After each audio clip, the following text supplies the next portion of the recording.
We've got more time to debate this coming up. Let me keep going in headlines. Michelle, hit me with your headline tonight. David, my headline tonight is that Obama's biggest test tomorrow in North Carolina is what's going to happen with the black vote.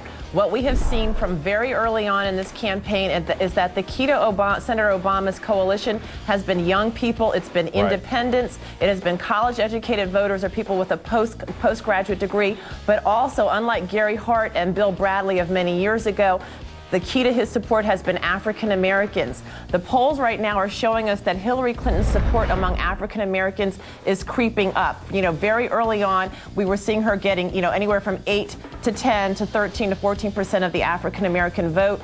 Right now, pollsters are telling us that it looks like Senator Clinton might get 18% of the African-American vote tomorrow. The reason why that is so important is that we've got Stephanie Tubbs Jones, an African-American member of Congress from Ohio, who is saying she's also co-chair of Hillary Clinton's campaign, and she is saying Hillary Clinton is our gal. We've also got Representative Jim Clyburn, the highest-ranking African-American member of Congress, saying that the damage that has been done with African Americans in the Clinton campaign could be irreparable. If Senator Clinton starts to increase her coalition and increase her number of African American votes, she will go to superdelegates and she will say, if you hand this election over to me, we will not do so much harm within the African. Really capitalize on the white vote. She's got a real shot in North Carolina. Yeah, I think that this is a real danger for Barack Obama. I mean, the numbers are still looking good, but if you look back to earlier primaries, for example, in Arkansas, South Carolina, Mississippi, I mean, he literally trounced Hillary Clinton when it came to the African-American vote. The number of people that supported him was as high as 93%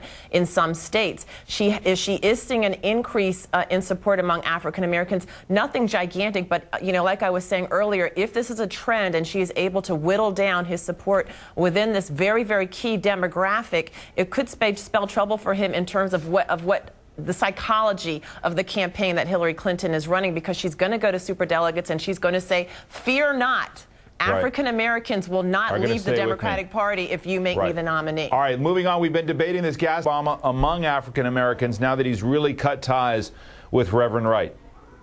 No, from the emails that I'm receiving and people that I've talked to, I really don't think there's any serious fallout whatsoever. I said it last week, I'll say it again today. I really believe that the vast majority of African Americans who support Barack Obama feel that Jeremiah Wright has been a Judas in this entire fiasco and has sort of derailed the chances of electing, the first viable African American candidate. For those African Americans who support Hillary Clinton, it doesn't matter what, whatsoever. They enjoyed watching the feast that Reverend Wright provided us with last week.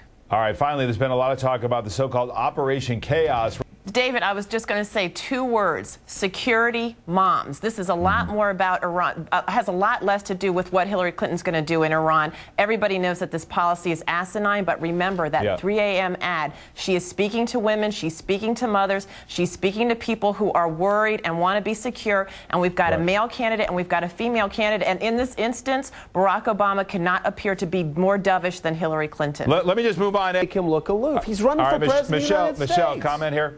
David, I was just going to say 2 words: security moms. This is a lot more about Iran, has a lot less to do with what Hillary Clinton's going to do in Iran. Everybody knows that this policy is asinine, but remember that 3 a.m. ad. She is speaking to women, she's speaking to mothers, she's speaking to people who are worried and want to be secure, and we've got a male candidate and we've got a female candidate, and in this instance, Barack Obama cannot appear to be more dovish than Hillary Clinton. Let me just move first. Your prediction.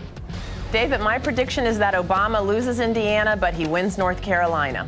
All right, and the impact of that, how will that be seen? How will we hash through all that? Well, again, with the elected delegates, it's no big deal. He's still going to be winning it with the elected delegates, but it is the psychology of the election that we have going forward. There's another primary a week from tomorrow going into West Virginia and some other states, and Hillary Clinton is going to keep hammering home that she is the person who is the most electable in November against John McCain, and from here on out, they're going to be going after the superdelegates, and the superdelegates, I think, are beginning to question the wisdom of who they should vote for.